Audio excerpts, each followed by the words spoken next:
Clara's knees hit the dirt before she could stop them. 1,500 miles. Every penny she had.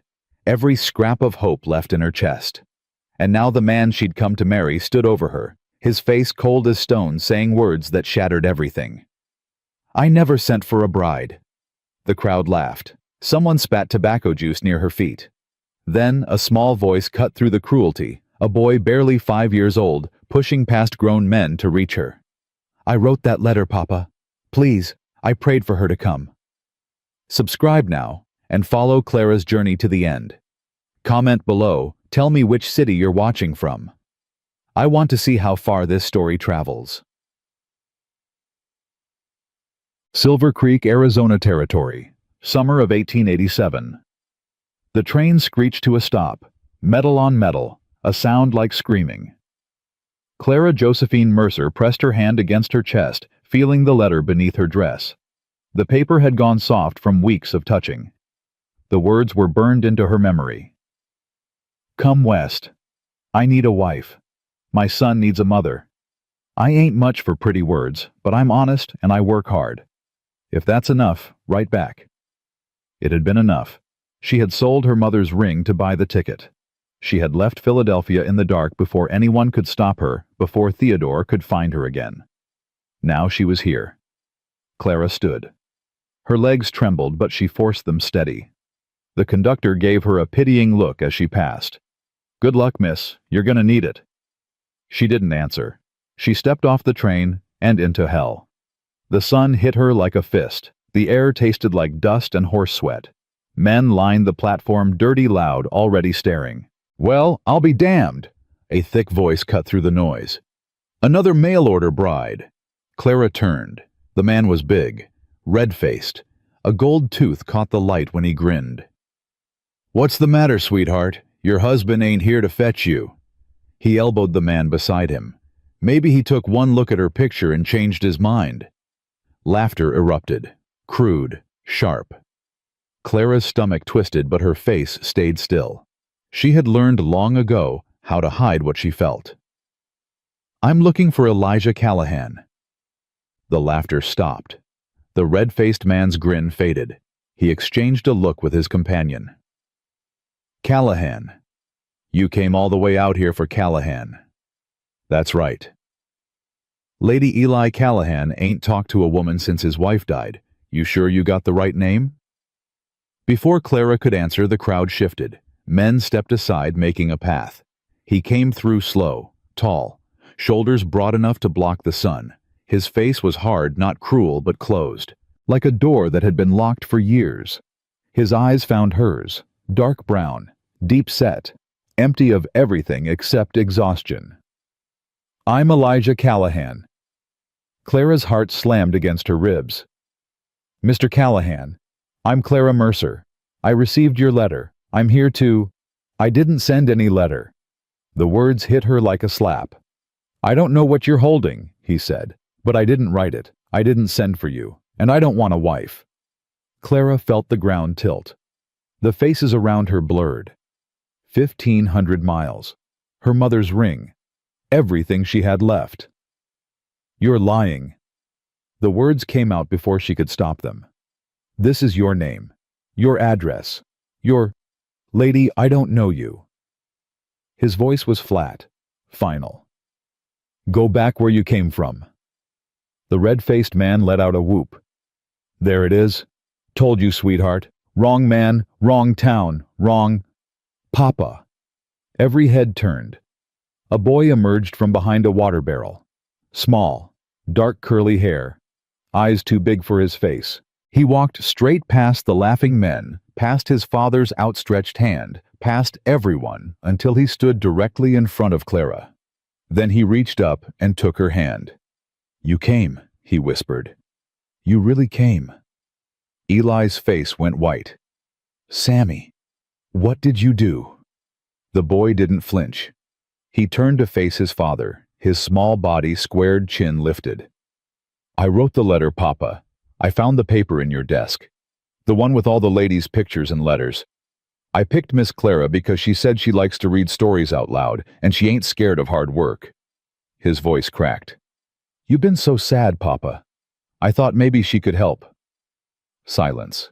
Complete crushing silence. Clara looked down at the boy. His hand was shaking in hers, but he didn't let go. Sammy. Eli's voice was barely a whisper. You're 5 years old. You can't just... I'm almost 6, and I can read just fine. Mama taught me. Sammy's eyes filled with tears, but he blinked them back. I hear you crying at night, Papa, when you think I'm sleeping. I hear you. Something broke in Eli's face. Clara saw it, a crack in the stone. The red-faced man snorted. Well, ain't this a mess? Kid orders a mail-order bride like she's a new pair of boots. Shut your mouth, Briggs. Eli's voice cut like a knife. The big man's grin vanished. I was just saying. I know what you were saying, and I'm telling you to stop. Eli's hand dropped to his belt close to where a pistol would rest. This ain't your business. None of it. Briggs held up his hands, but his eyes went cold. Sure, Callahan? Sure. No offense meant. He stepped back, but he didn't leave. He watched, waited. Clara filed that away. She had known men like Briggs before. They didn't forget. They didn't forgive. Eli turned back to her. His jaw was tight. His hands were fists. I didn't send for you. My boy did. That ain't your fault, and it ain't mine. He paused. But you're here now. I am. You got money to get back east? No. Family waiting for you? No. Anyone who's gonna come looking? Clara hesitated, just for a heartbeat. No. Eli studied her face. She had the feeling he saw the lie, or at least sensed it. There's a boarding house at the end of Main Street. Woman named Maggie O'Brien runs it. She'll give you work in a room. Stay there. Not at my ranch. For how long? 1 week. After that, we'll figure out what comes next. The red-faced man, Briggs, let out a low laugh. 1 week, Callahan, you're softer than I thought. Taking in strays now. Eli didn't look at him, but when he spoke, his voice carried across the whole platform. This woman came here in good faith. She answered a letter. She spent every dime she had to get here. He paused. That deserves respect. Anyone who disagrees can take it up with me. Nobody moved. Nobody spoke. Sammy squeezed Clara's hand. You're staying. She looked down at him, at his hopeful eyes, at his trembling lip. I'm staying. Maggie O'Brien was 53 years old, 5 feet tall, and meaner than a rattlesnake with a toothache. You're the mail-order bride.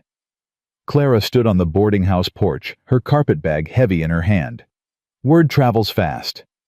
Honey, in Silver Creek, word travels before you even open your mouth. Maggie looked her up and down. You got money? No, ma'am. Can you cook? Yes, ma'am. Can you keep secrets? Clara met her eyes. I've kept plenty. Something flickered across Maggie's face. Approval, maybe. Or recognition. Come inside. You look like you're about to fall over. The boarding house was plain, but clean. Wooden floors. A narrow staircase. The smell of coffee and bacon grease. Maggie led her to a small room on the second floor. A bed, a washstand, a window overlooking the street. 5 in the morning, you're in my kitchen. You work breakfast and supper. In between, you can do as you please, long as it don't bring trouble to my door. Thank you, Mrs. O'Brien. Maggie. Mrs. O'Brien was my mother-in-law, and I hated that woman. She paused in the doorway. One more thing. Yes? That man at the station, the big one with the red face, Harlan Briggs. Clara nodded. I remember him. Stay away from him. He owns half the land around here and wants the other half. Eli's ranch sits right in the middle of what he's trying to build. Briggs has been trying to run him off for years. What's that got to do with me? Maggie's eyes hardened. Everything. You're connected to Eli now, whether you like it or not. That makes you a target. Briggs will use you if he can. Hurt you if he has to. She paused. "Watch your back, Clara Mercer. This town ain't kind to women alone." She left. The door clicked shut. Clara sat on the edge of the bed. Her hands were shaking now, the shaking she had held back all day. She pulled the letter from her pocket, read it again. The uneven handwriting, the simple words. A 5-year-old boy had written this. A child who heard his father crying at night and decided to fix it. Clara pressed the letter to her chest and let herself cry. Just for a minute, just enough to let the pressure out. Then she wiped her face, straightened her shoulders, and started unpacking.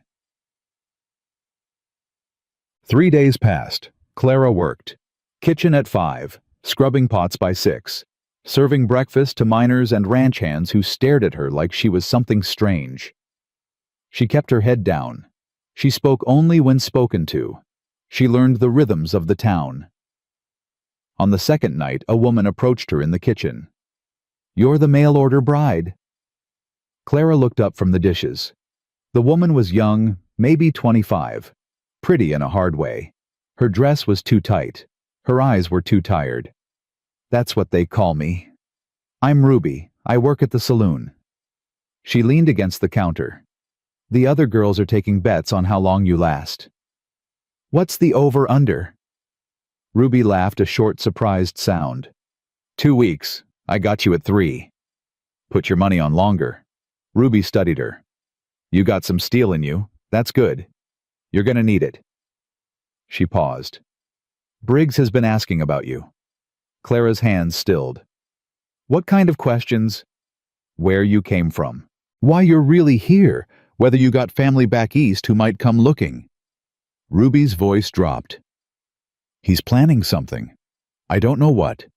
But when Briggs starts asking questions, bad things follow." "Thanks for the warning." "Don't thank me. Just be careful." Ruby pushed off the counter. "And if you ever need help, real help, come find me. Us women gotta stick together in this town." She disappeared into the night. Clara finished the dishes. Her mind was racing. Briggs was asking questions about her past, about her family, about whether anyone would come looking. Theodore. The name rose up like bile in her throat. Theodore Ashford III, the man she had almost married. The man who had destroyed her family and then tried to destroy her. If he found out where she was, no. She pushed the thought down. He didn't know. He couldn't know. She had been careful. But even as she told herself that, a cold fear settled in her stomach, because Theodore always found what he was looking for. On the third evening, Clara was sweeping the boarding house porch when the sound of hoofbeats made her look up. Briggs. He rode a massive black horse flanked by 2 men she didn't recognize. He stopped right in front of the boarding house steps. "Evening, Miss Mercer." Clara kept sweeping. "Mr. Briggs? I was hoping we might have a word, just the 2 of us. I'm working." "It won't take long." He swung down from his horse, moving with surprising grace for a man his size. "I'm a businessman, Miss Mercer. I like to know who's new in my town." "Your town. In all the ways that matter." He climbed 2 steps, putting himself at her level. "I've been asking around about you. Interesting thing, nobody in Philadelphia seems to know a Clara Mercer." Clara's grip tightened on the broom. "I didn't live in the city proper." "Is that so?" He smiled. "That gold tooth again. See, I've got friends back east. Influential friends. And when I described you pretty lady about 30 running from something, one of them got real interested." Clara forced her voice steady. "I'm not running from anything. Everybody's running from something." Briggs leaned closer. His breath smelled like whiskey and cigars. "Here's what I think. I think you're in trouble. Big trouble. The kind that follows you across a country." "You think wrong." "Maybe. Or maybe I send a telegram to my friend in Philadelphia. Describe you real good. See if anyone's willing to pay for information about where you ended up." Clara's blood went cold. "What do you want, Mr. Briggs?" His smile widened. "I want you to convince Elijah Callahan to sell me his ranch. The water rights, the grazing land, all of it. Fair price. Easy transaction. I don't have any influence over Mr. Callahan. Not yet, but you will. That's why you're here, ain't it, to become his wife? Briggs chuckled. A wife has all kinds of influence, and if you help me get what I want, I'll make sure nobody back east ever learns where you're hiding. Clara met his eyes. She let him see what was behind her mask just for a moment, the steel Ruby had noticed. And if I refuse? Briggs shrugged. Then I send that telegram tonight, and we see what crawls out of your past. He tipped his hat and climbed back on his horse. Think it over, Miss Mercer. You've got until Sunday. He rode away. His men followed. Clara stood frozen on the porch, the broom clutched in her white-knuckled hands. Sunday. 4 days. 4 days before Briggs destroyed everything. That night Clara couldn't sleep. She sat by the window watching the street below. The saloon was loud with music and laughter. The sheriff's office was dark. Nobody was coming to save her. Nobody ever had. She thought about running, taking what little she had and disappearing again. She had done it before. She could do it again. But then she thought about Sammy, his small hand in hers, his trembling voice. I prayed for her to come. A knock at the door made her jump. She crossed the room carefully, silently. Who's there? Sammy. Clara opened the door. The boy stood in the hallway barefoot in a nightshirt too big for him. Sammy. What are you doing here? It's the middle of the night. Does your father know? Papa's hurt. Clara's heart stopped. What? He was fixing the fence and the post fell on him. He can't get up. He told me to ride to town and get the doctor, but I saw your light and I didn't know where the doctor lives and... His voice cracked. Tears spilled down his cheeks. Please, Miss Clara, please help. Clara didn't hesitate. She grabbed her shawl and took his hand. Show me. The ride took 20 minutes. Clara held Sammy tight against her chest, the horse pounding through the darkness. Stars wheeled overhead. Coyotes howled in the distance. The ranch house was dark, except for a lantern burning in the barn. Clara slid off the horse before it fully stopped. Stay here. But... Stay here, Sammy. She ran. The barn door was open. She followed the light and found Eli on the ground. A fence post thick as a man's thigh lay across his leg. His face was gray with pain. Blood seeped from a gash on his forehead. Callahan? His eyes snapped open. What the hell, who? It's Clara Mercer. Sammy came to get me. I told him to get the doctor. The doctor wasn't there. I was. She dropped to her knees beside him. How bad is it? Can't move my leg. Might be broken. Clara studied the post. Too heavy to lift straight. But there a pitchfork leaning against the wall. I'm going to use leverage. When I lift you, pull your leg out. Can you do that? Lady, you can't. Can you do it or not? He stared at her. Then he nodded. Clara grabbed the pitchfork. She wedged the handle under the post, braced the tines against a feed barrel, and pushed down with everything she had. The post lifted. 2 inches. 3. Eli groaned and dragged his leg free. The post crashed down. Clara collapsed against the barrel, gasping. Her palms were torn and bleeding. Her arms felt like they'd been ripped from their sockets. You did it. Eli's voice was hoarse with disbelief. You actually did it.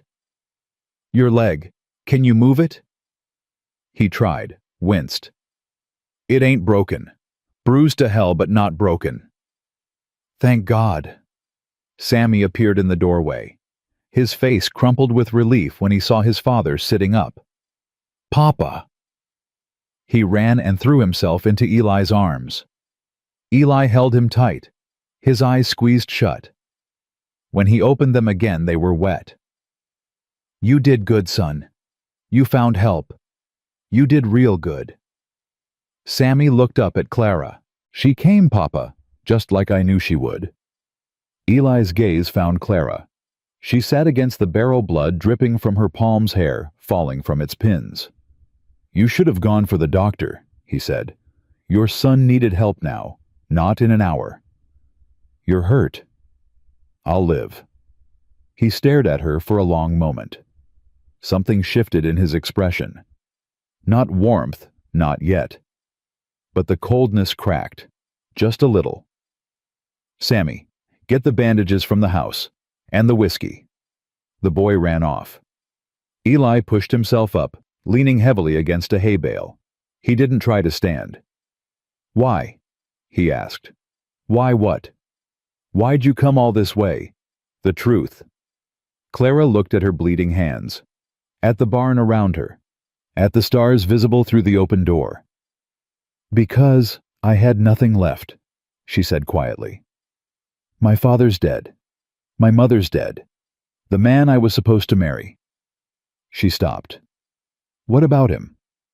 He's the reason I ran. He's the reason I answered your son's letter. He's the reason I can't go back. She met his eyes. Is that enough truth for you? Eli was silent for a long time. Briggs came to see me today, he said finally. Offered to buy my land again. Said he had new leverage. Wouldn't say what. Clara's stomach dropped. What did you tell him? Same thing I always tell him. This land belonged to my wife. I'll die before I sell it. He's not going to stop. I know. He threatened me, said he'd contact people back east. People who... She couldn't finish. Eli's jaw tightened. That's why you're really here, ain't it, running from someone who hurt you? Clara didn't answer. Sammy returned with bandages and a bottle. Eli took Clara's hands gently, more gently than she expected, and began cleaning the wounds. This man back east, he said quietly so Sammy wouldn't hear. He dangerous. Yes. He coming for you. If he finds out where I am. Eli wrapped the bandage around her palm. His hands were rough but careful. Then we won't let him find out. Clara looked up. What? You came here for a new start. My boy brought you here. That means something. He finished the bandage and released her hands. Whatever's chasing you, you don't face it alone. Not anymore. Clara's throat tightened. She didn't trust her voice. Sammy climbed onto the hay bale between them. He leaned against his father's shoulder and looked up at Clara. Are you going to stay Miss Clara for real? She looked at Eli. He didn't smile. His face was still guarded, still closed, but he gave a small nod. I'm staying, Clara said. Sammy grinned. I knew it. I knew the letter would work. Eli's expression flickered. Not a smile. Not yet. But maybe, just maybe, the beginning of one. Outside, the night stretched dark and endless. Somewhere in the distance, a coyote howled, and 500 miles to the east in a telegram office in Denver, a man in a tailored suit sent a message to Philadelphia. Found her. Silver Creek, Arizona territory. Send instructions. The week was far from over. Briggs was circling like a vulture, and the shadows of Clara's past were already stretching toward Silver Creek. But she wasn't running anymore. This time she would stand and fight. The morning sun found Clara still at the Callahan Ranch. She had fallen asleep in the chair by the fireplace, her bandaged hands folded in her lap. When she opened her eyes, Sammy was staring at her from 3 inches away. You snore, he said. Clara sat up too fast. Pain shot through her arms. I do not. Do too. Like a little bear. He grinned. Papa's making breakfast. He said to let you sleep, but I got bored. Clara looked toward the kitchen. The smell of bacon drifted through the house. She could hear Eli moving around the scrape of a pan, the clink of plates. She stood wincing. Every muscle in her body screamed from last night's effort. Miss Clara? Yes. Are you gonna be my new mama? The question hit her like a punch. Clara knelt down, ignoring the protest of her aching legs.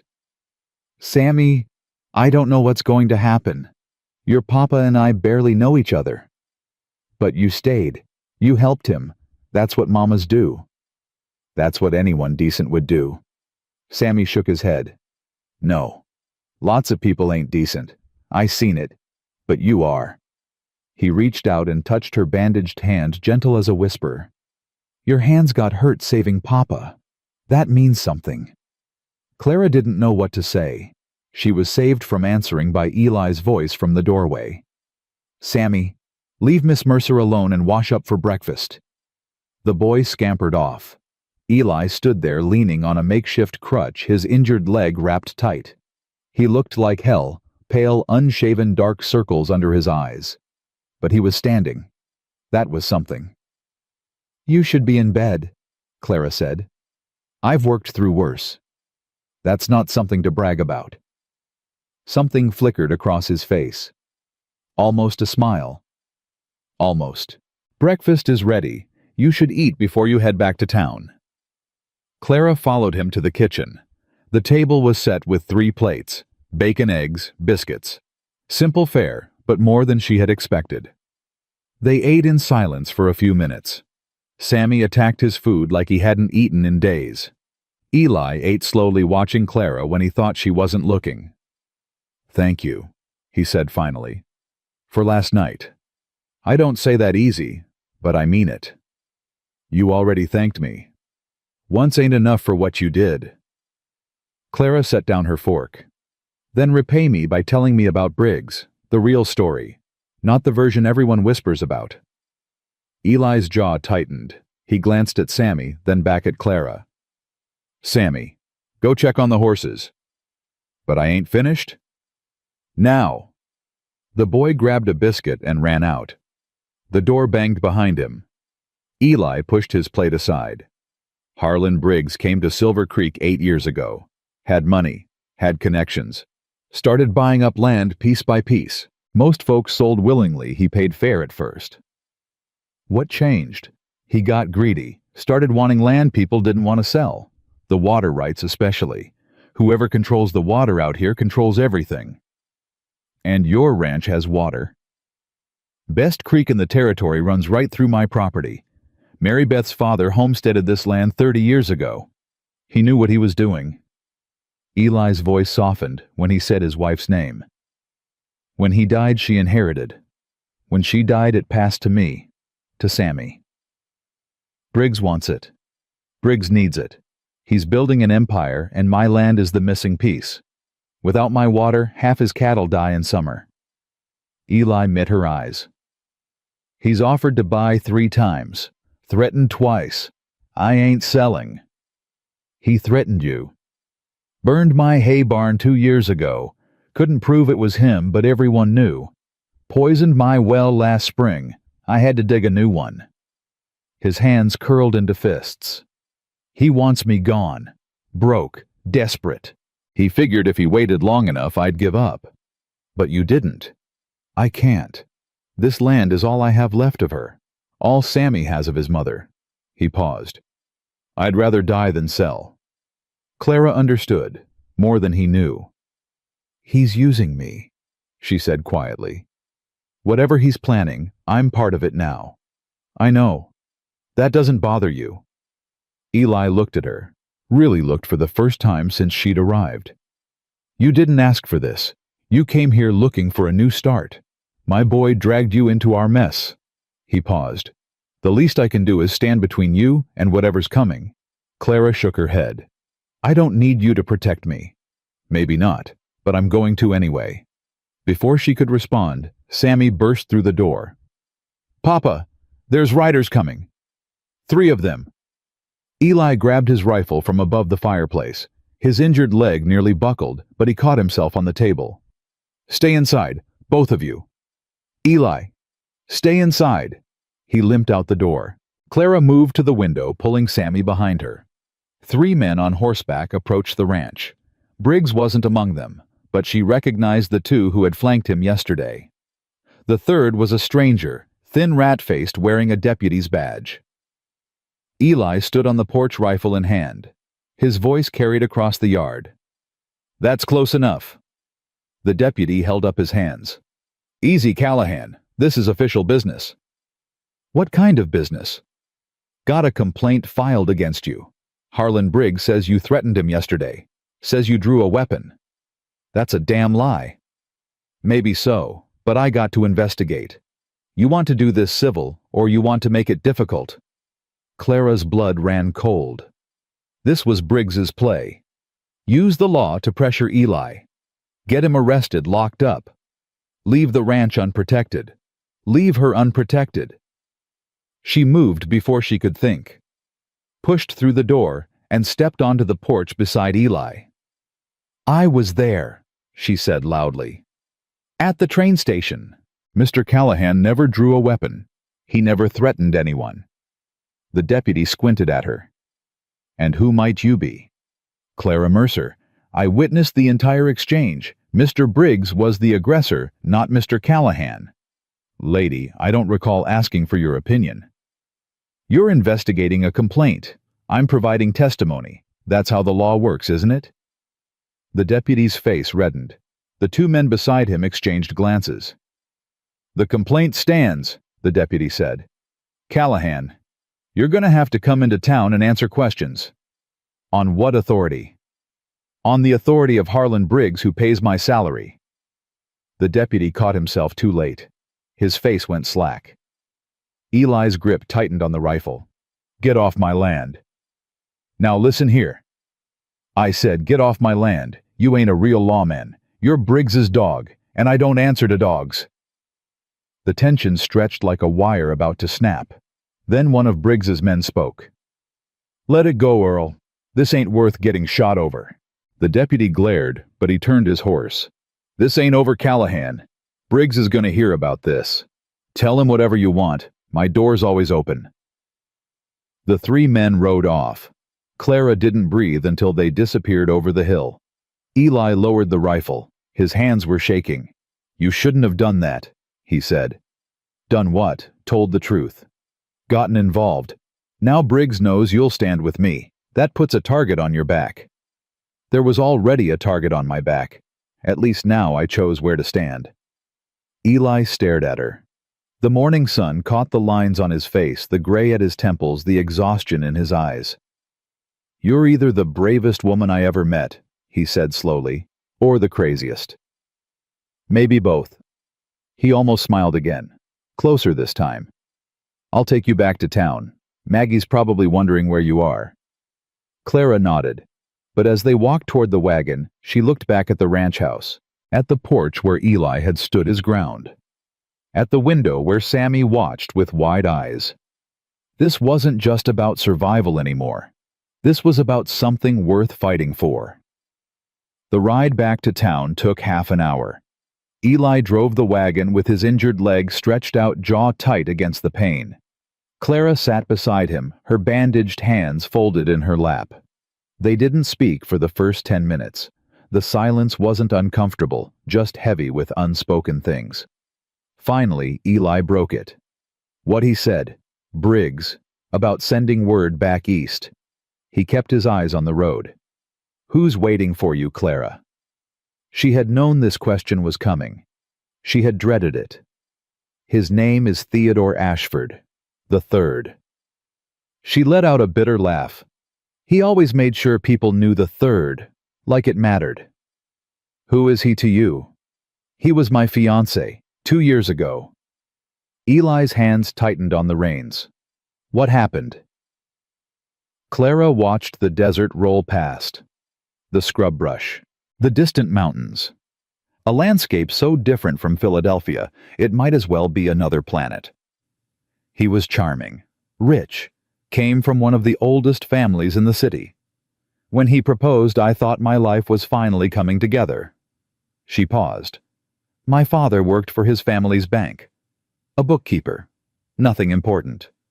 But my father was honest, too honest.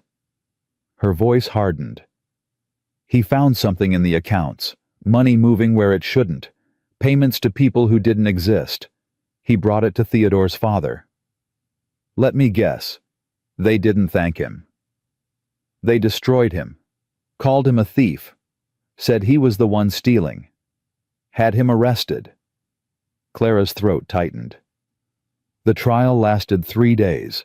My father was convicted on forged evidence. He hanged himself in his cell before sentencing. Eli was silent. My mother died 6 months later. Heartbreak, the doctor said. I think she just gave up. Clara's voice dropped to a whisper. Theodore came to me after the funeral, said he was sorry, said he still wanted to marry me, said we could put it all behind us. But you knew the truth. I knew he was part of it. Maybe not the mastermind, but he knew. He knew what his family did to mine, and he came to my mother's grave offering me his ring like it was a gift. What did you do? Clara looked at him. I told him no. I told him I knew what he was. I told him I would expose his family if it was the last thing I did. Eli let out a low whistle. That was dangerous. I was grieving. I wasn't thinking clearly. But I meant every word. She paused. The next day, men came to my boarding house, warned me to keep quiet. When I didn't, they burned my belongings. When I still didn't, they spread rumors about me, said I was a woman of loose morals. No respectable family would hire me after that. So you ran. I had no choice. I saw the advertisement for mail-order brides. I answered every letter that came from far enough away. Yours, Sammy's, was the only one that felt real. The wagon crested a small hill. Silver Creek spread out below them, dusty and quiet in the morning sun. Theodore won't stop, Clara said. If Briggs contacts him, if he learns where I am, he'll come. Not because he wants me, because he can't stand losing. I'm the only one who knows what his family did. The only one who can still hurt them. Eli pulled the wagon to a stop. He turned to face her, his expression unreadable. Then we don't let him find you. You can't fight someone like Theodore. He has money, power, lawyers. I've got something he doesn't. What? A town full of people who don't give a damn about Philadelphia money. Eli's voice was steady. Briggs is bad, but he's local bad. We know how to handle him. Your Theodore, he's an outsider. He comes here, he plays by our rules. You make it sound simple. It ain't. But nothing worth doing ever is. They looked at each other for a long moment. Something passed between them, not trust, not yet, but the beginning of understanding. Then Eli clicked his tongue, and the wagon started moving again. Maggie was waiting on the boarding house porch when they arrived. Her arms were crossed. Her face was thunderous. 12 hours, she said as Clara climbed down. You've been gone 12 hours. I had half the town convinced you'd been murdered. I'm sorry, Maggie. There was an emergency at the Callahan Ranch. I heard. Whole town heard by now. Maggie's eyes flicked to Eli. You look like death warmed over. Feel like it too. Then go home and rest. I'll take care of her. Eli hesitated. He looked at Clara, then at Maggie, then back at Clara. I'll come by tomorrow. Check on things. Clara nodded. I'll be here. He drove off. Maggie watched him go, then turned to Clara with raised eyebrows. Well, well, that's the most words I've heard Eli Callahan string together in 4 years. He's not as closed off as people think. Maybe not to you. Maggie ushered her inside. Come on, you need food rest and a bath, in that order. But Clara barely heard her. Her mind was spinning with everything that had happened, everything that was coming. Briggs, Theodore, the deputy, the telegram. 4 days until Sunday. 4 days until Briggs made his move. And somewhere out there, a message was racing toward Philadelphia. Found her. Silver Creek, Arizona territory. Send instructions. Clara had run for 2 years. She had crossed a continent to escape her past, but the past was coming anyway. The next 3 days blurred together like watercolors in the rain. Clara worked the boarding house kitchen from dawn to dark. She scrubbed pots until her bandaged hands ached. She served miners and cowboys who stared at her with curiosity, suspicion, or something worse. She kept her head down. She listened. She learned. On the second day, Ruby appeared at the back door with news. Briggs sent 2 telegrams yesterday, one to Denver, one to somewhere back east. Philadelphia, I think. Clara's stomach dropped. How do you know? I know the telegraph operator. He owes me favors. Ruby leaned against the doorframe. Whatever you're running from, it's gonna catch up soon.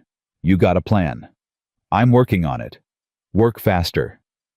Ruby left. Clara stood alone in the kitchen flour, on her hands dread in her heart. That evening, Eli came to town. He walked into the boarding house dining room, still limping, but steadier than before. Sammy was with him, clutching a handful of wildflowers. "Miss Clara." The boy ran to her, thrusting the flowers forward. "I picked these for you. Papa said you were feeling poorly. Flowers make people feel better. Mama used to say that." Clara took the flowers. Her throat was tight. "They're beautiful, Sammy. Thank you." Eli stood back watching. When their eyes met, something passed between them, an acknowledgement of shared danger, shared secrets, shared stakes. "Can we talk?" he asked quietly. "Alone." Clara nodded. She handed the flowers to Maggie and followed Eli outside. The sun was setting, painting the sky in shades of orange and red. They walked to the end of the porch, out of earshot of the open windows. "Briggs came to see me again," Eli said. "This morning." "What did he want?" "Same thing he always wants, my land." Eli's jaw tightened. "But this time he had leverage. Said he knew about your situation. Said he'd make sure your friend back east learned exactly where to find you." Clara felt the blood drain from her face. "He's bluffing." "He's not. He showed me a copy of the telegram he sent. Names, dates, details about you that only someone who'd done research would know." "How did he—" "Briggs has connections everywhere. He's been building this network for years." Eli turned to face her. "He gave me an ultimatum. Sell the ranch by Sunday, or he tells your Theodore exactly where you are." Clara's legs threatened to give out. She grabbed the porch railing for support. "I won't let you lose your ranch because of me." "It ain't your decision." "Yes, it is. If I leave, if I disappear, Briggs loses his leverage. And Theodore finds you anyway. Briggs already sent the telegram. Running won't change that." "Then what do we do?" Eli was quiet for a long moment. When he spoke, his voice was low and steady. "We fight. Hal Briggs owns half this town. He owns the deputy. He has money, men influence. He doesn't own everyone." Eli stepped closer. "Tomorrow morning I'm going to the real sheriff. Not the deputy, the county sheriff in Tucson. I'm going to file a formal complaint about Briggs's threats. About the telegram. About everything. That'll take days.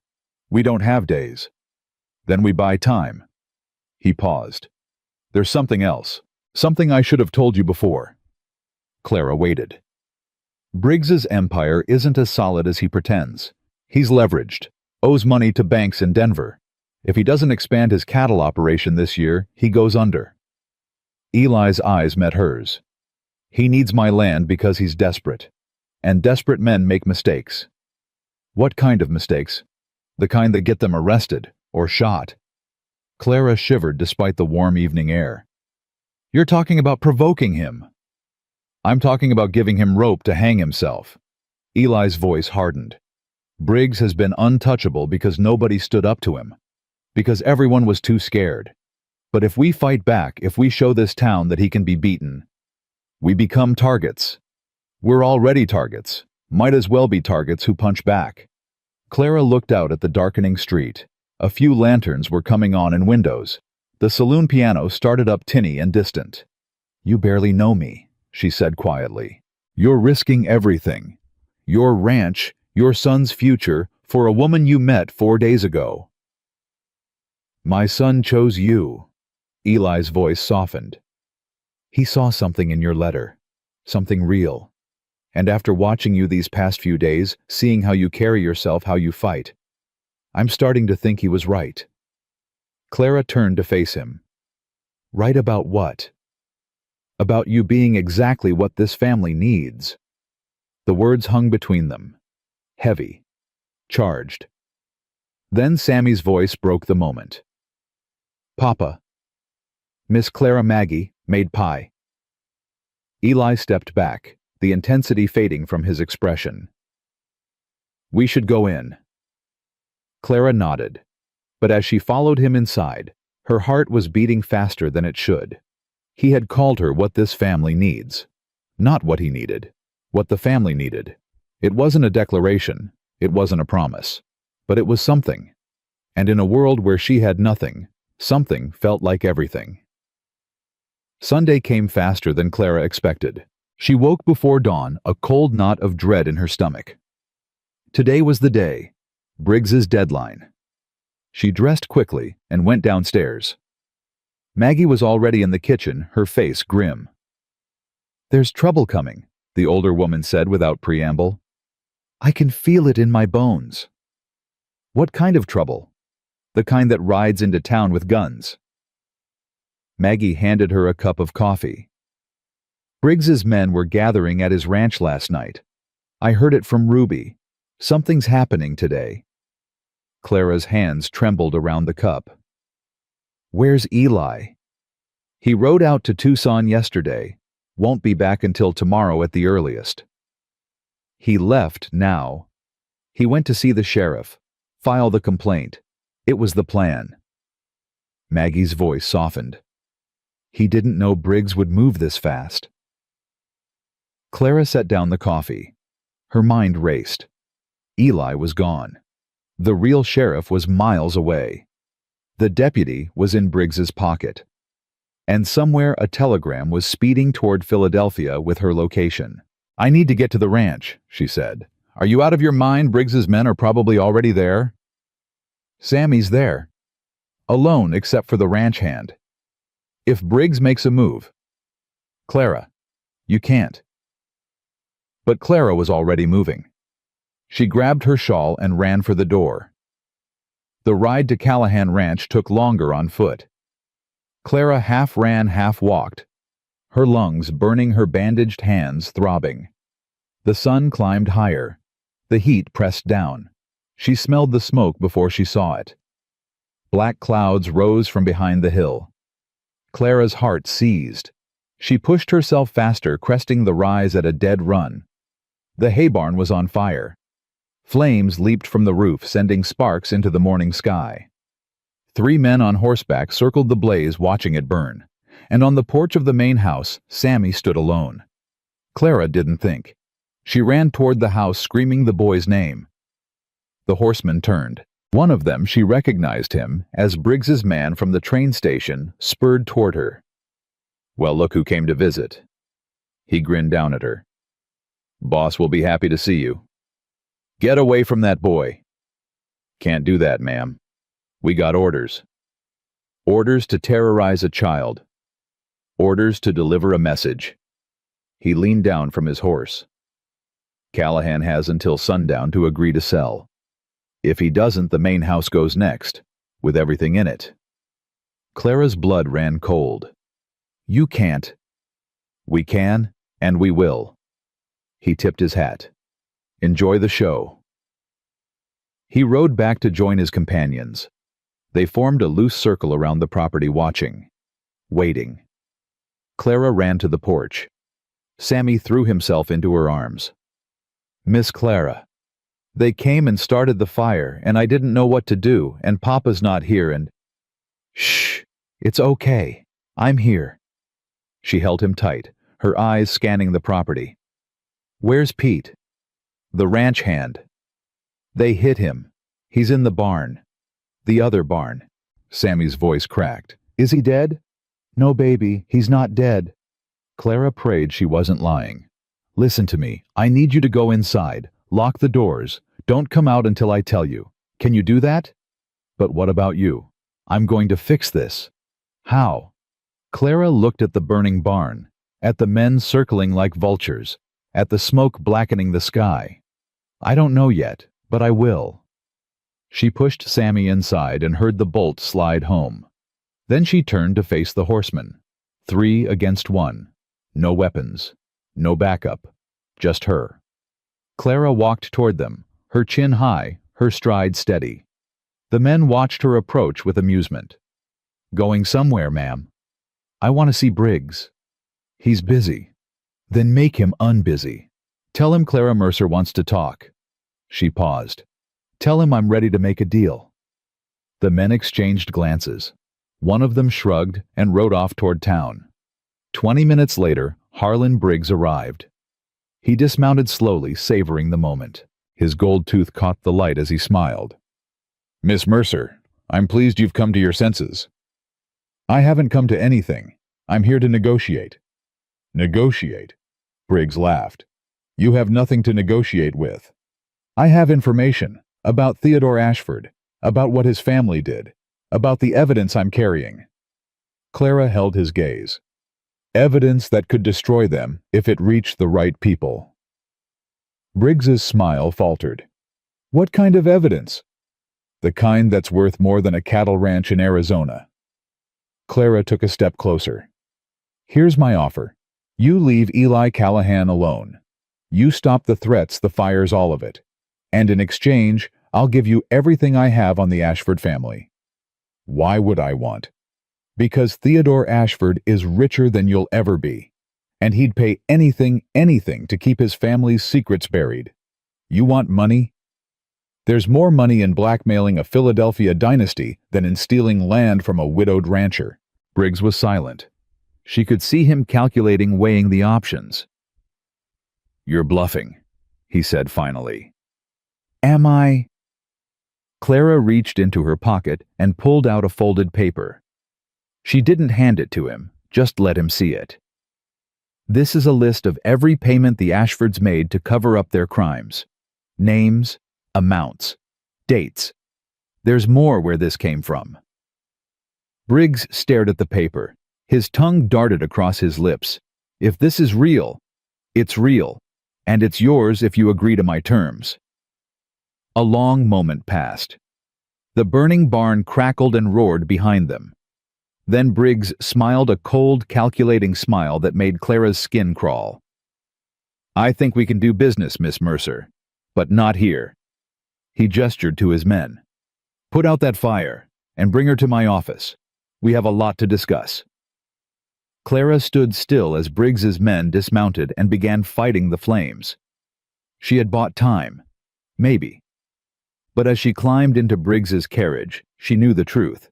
She had just made a deal with one devil to fight another, and the night was far from over. Briggs's office sat above the Silver Creek Bank, a building he owned along with half the town. The walls were lined with maps, ledgers, deeds to properties he had swallowed one by one. A massive oak desk dominated the center of the room, and behind it hung a portrait of Briggs himself painted to look nobler than he was. Clara sat in a leather chair across from him, her hands folded in her lap, her heart pounding against her ribs. She kept her face calm. She had learned long ago how to wear masks. Briggs poured himself a whiskey and didn't offer her one. Let's be clear about something, Miss Mercer. He swirled the amber liquid in his glass. I don't trust you. Good, I don't trust you either. Then we understand each other. He sat down, the chair creaking under his weight. Now, this evidence you claim to have, I want to see all of it. You saw the list. That's enough for now. It's not enough for a man in my position. I need to know what I'm buying before I buy it. Clara leaned forward. You're not buying anything. You're making a trade. My evidence for Eli Callahan's freedom. That's the deal. Briggs laughed a low, ugly sound. You think I'm going to let Callahan off the hook just because you wave some papers at me that land is worth a fortune? The water rights alone could fund my operations for decades. And the Ashford fortune could fund them for generations. Maybe. If your evidence is real. If Theodore Ashford actually cares enough to pay. Briggs leaned back. But here's what I'm thinking. Why choose? Why not take both? Clara's blood went cold. That wasn't the deal. Deals change. Briggs's smile widened. Here's my counteroffer. You give me everything you have on the Ashfords. I contact Theodore, arrange a nice little transaction. And Callahan still sells me his ranch at a discount now for all the trouble he's caused. No. No! Briggs raised an eyebrow. Miss Mercer, I don't think you understand your position. You're alone. Callahan is miles away. Nobody in this town is going to help you. You're wrong about that. Am I? He stood walking around the desk until he loomed over her. Let me tell you what's going to happen. You're going to stay right here in this office until I've verified your evidence. Then we're going to send a telegram to Theodore Ashford, letting him know exactly where his runaway bride is hiding. And when he comes, and he will come, I'm going to sell you to the highest bidder. Clara stood so fast her chair scraped against the floor. You can't keep me here. I can do whatever I want. This is my town. Briggs grabbed her arm, his grip bruising. Did you really think you could outplay me, a woman alone running from her past, with nothing but a handful of papers and a prayer? Clara met his eyes. She let him see the fear because it was real, but underneath it something harder. I'm not alone. Callahan? He's not here. He will be. Briggs laughed again. By the time he gets back, it'll be too late. For you, for him, for that brat of his. Clara's vision went red. She moved without thinking, bringing her knee up hard into Briggs's gut. He doubled over, gasping, and she wrenched free from his grip. She ran. The door was locked.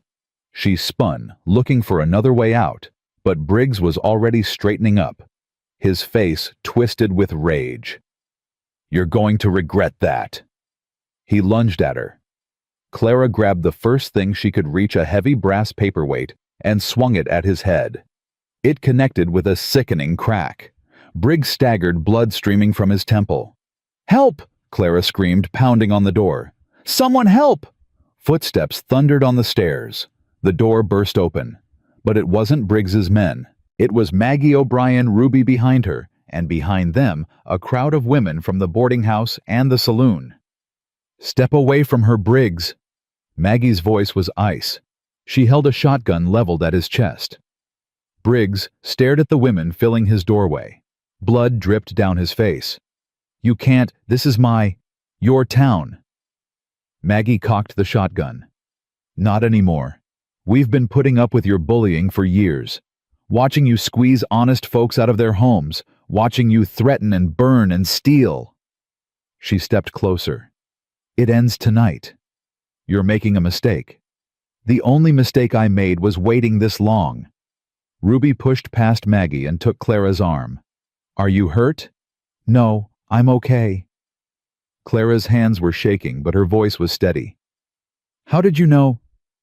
I saw Briggs's men bring you here, told Maggie. She gathered the troops. Ruby grinned fiercely. Turns out a lot of women in this town were just waiting for someone to stand up first. Briggs stumbled back against his desk. You'll pay for this, all of you. I have connections. Your connections don't mean much when you're bleeding on your own floor. Maggie kept the shotgun trained on him. Clara, get out of here. Go back to the ranch. Make sure Sammy's safe. But, go. We'll handle this. Clara hesitated. Then she nodded and ran. The night air hit her like a wave. She gulped it in her lungs, burning her legs trembling. Behind her she could hear voices, Maggie's steady commands, Briggs's angry protests, the murmur of the growing crowd. She had to get to Sammy. She found a horse tied outside the general store. She didn't know whose it was. She didn't care. She swung into the saddle and kicked it into a gallop. The ride to the Callahan ranch was a blur of darkness and dust. The moon hung low, casting silver shadows across the desert. Clara's heart pounded in time with the hoofbeats. Please be okay. Please be okay. Please. The ranch came into view. The hay barn was still smoldering, but the main house stood intact. A lantern burned in the window. Clara jumped off the horse before it fully stopped. She ran to the porch, threw open the door. Sammy! The boy launched himself at her from the darkness. His arms wrapped around her waist, his face buried against her stomach. Miss Clara, I was so scared. The men went away, but I didn't know where you were, and I'm here. I'm here. Clara held him tight, tears streaming down her face. "You're safe. I've got you." "Where's Papa?" Clara's throat tightened.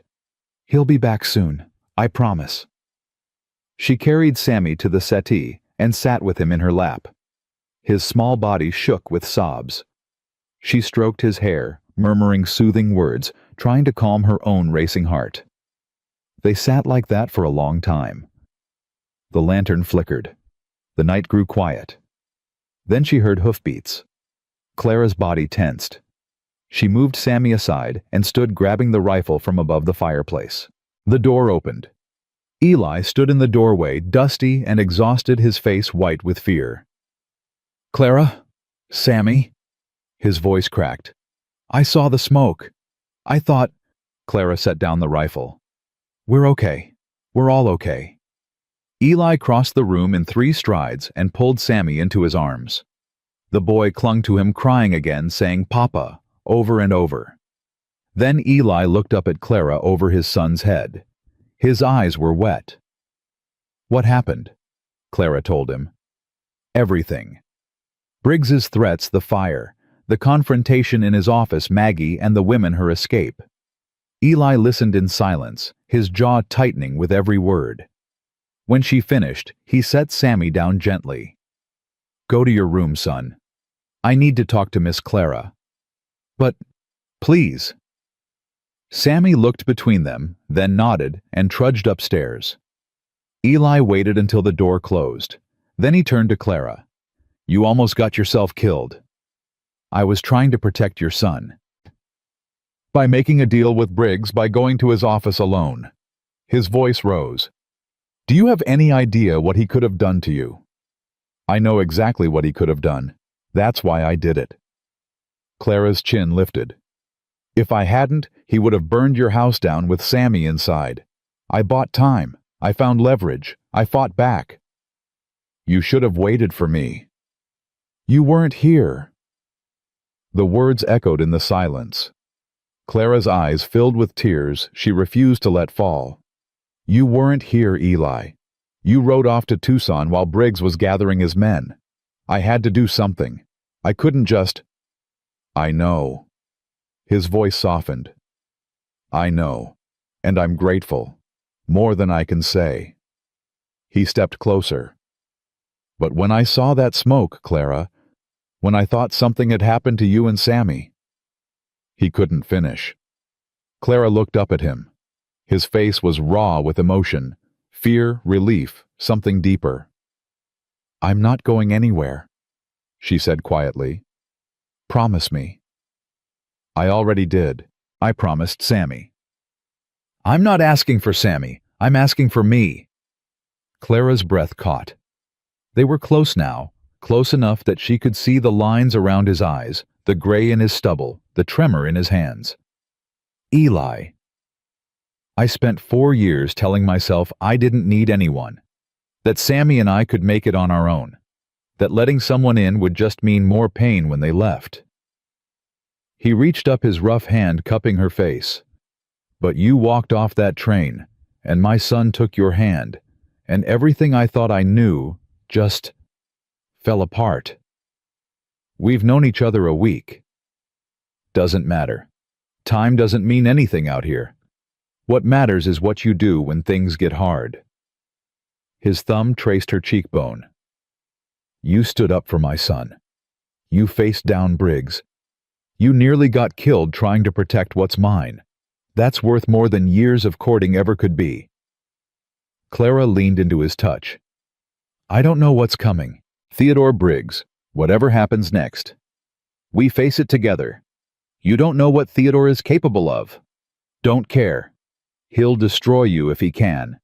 Let him try."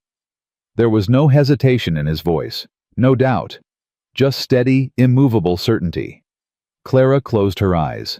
For the first time in 2 years, she felt something she had almost forgotten existed. Safe. "Okay," she whispered. Eli leaned down. His lips brushed her forehead, gentle, reverent, a promise more than a kiss. "Okay," he echoed. The morning came too fast. Clara woke on the settee, A blanket draped over her, the smell of coffee filling the house. Sunlight streamed through the windows. She sat up and found Eli at the kitchen table, a telegram in his hands. His face was pale. "What is it?" He looked up. "It came this morning, from the telegraph office in town." Clara's stomach dropped. "What does it say?" Eli handed her the paper. She read it once, then again, the words blurring. "Arriving Thursday on 2 p.m. train. Prepare adequate accommodations. Will be bringing federal marshal and legal documents. Clara Mercer will return to Philadelphia to face charges. Theodore Ashford III. Thursday, 3 days away." Clara's hands shook. "He's coming." "Yeah. With a federal marshal and charges." She laughed bitterly. "He manufactured charges. Of course he did. He probably bribed a judge to issue a warrant." "Can he do that?" "He can do anything he wants. That's what money buys." Clara set the telegram down. "I should run. If I leave now." "No." "Eli, you don't understand. A federal marshal means this is official. I can't fight that. I can't—" "You're not running." His voice was steady. "Not anymore. He'll drag me back to Philadelphia. He'll lock me up. He won't do anything, because you're not going to be Clara Mercer when he arrives." Clara stared at him. "What?" Eli stood. He crossed to where she sat and knelt in front of her, taking her hands in his. "Marry me." The words hung in the air. "What?" "Marry me. Today. Pastor Williams can do it right now this morning. By the time Theodore gets here, you'll be Clara Callahan, my wife, under my protection." "That's Eli, that's crazy." "Maybe, but it's also smart." His grip tightened on her hands. "A married woman can't be compelled to leave her husband. Whatever charges Theodore's cooked up, they can't drag a wife away from her home without a fight. It'll buy time. Time for the county sheriff to get here. Time for Maggie's women to spread the word. Time for this town to show Theodore Ashford that Silver Creek doesn't bow to Philadelphia money." Clara's mind raced. It was insane. They had known each other a week. Marriage was supposed to be. But what was it supposed to be? Love letters and courtship and slow, proper steps toward a future she might never get to see. Or was it this standing shoulder to shoulder against the darkness, choosing each other because there was no one else? Because the choice itself meant more than all the roses and promises in the world. "Sammy," she said. "What about Sammy?" "What about him? He's the one who brought you here. He's been asking me every day when you're going to be his mama for real." Eli's voice cracked. "He loves you, Clara. And I—" He stopped.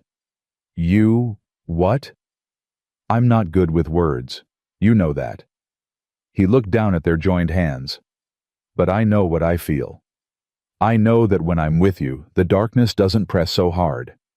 I know that when you smile at my boy, my heart does things I thought it forgot how to do. I know that if you leave, if Theodore takes you away, it'll break something in me that won't ever heal." Tears spilled down Clara's cheeks. "That's pretty good with words for someone who claims he isn't." "Must be inspired." She laughed. It came out half-sob. "Are you sure?" she asked. "Really sure? Because it's not how it's supposed to happen. Nothing about us is how it's supposed to happen. You came here to marry a stranger who didn't know you existed. My 5-year-old son sent for you like he was ordering supplies. And now we're hiding from a man who wants to drag you across the country in chains." Eli's eyes met hers. "I don't care about supposed to. I care about right. And this, you and me and Sammy, feels right." Clara looked at him. At his weathered face, his steady eyes, his hands strong and calloused and gentle all at once. She had spent 2 years running. Running from Theodore, from Philadelphia, from her own past. Maybe it was time to stop. "Okay." Eli blinked. "Okay. I'll marry you." She squeezed his hands. Today. Right now. Before I come to my senses and realize how crazy this is. A smile broke across his face, the first real smile she had ever seen from him. It transformed him, made him look younger, lighter, like the man he might have been before grief had carved its lines. "Sammy," he called. "Get down here." Footsteps thundered on the stairs. The boy burst into the room still in his nightshirt. "What? What's wrong?" "Nothing's wrong." Eli stood and pulled Clara to her feet beside him. "Miss Clara and I are getting married. This morning. You want to come?" Sammy's face went through about 6 expressions in 2 seconds.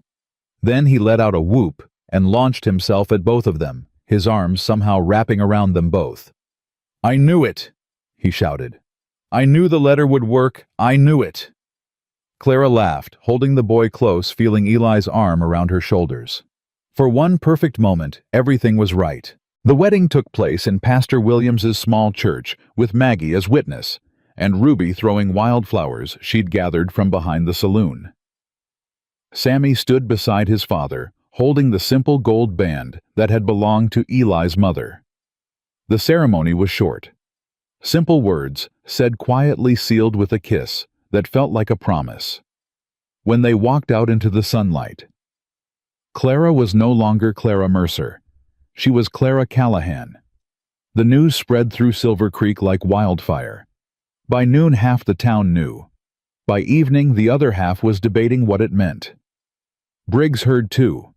He was nursing his wounds in his office, his empire suddenly fragile, the women who had confronted him now watching his every move.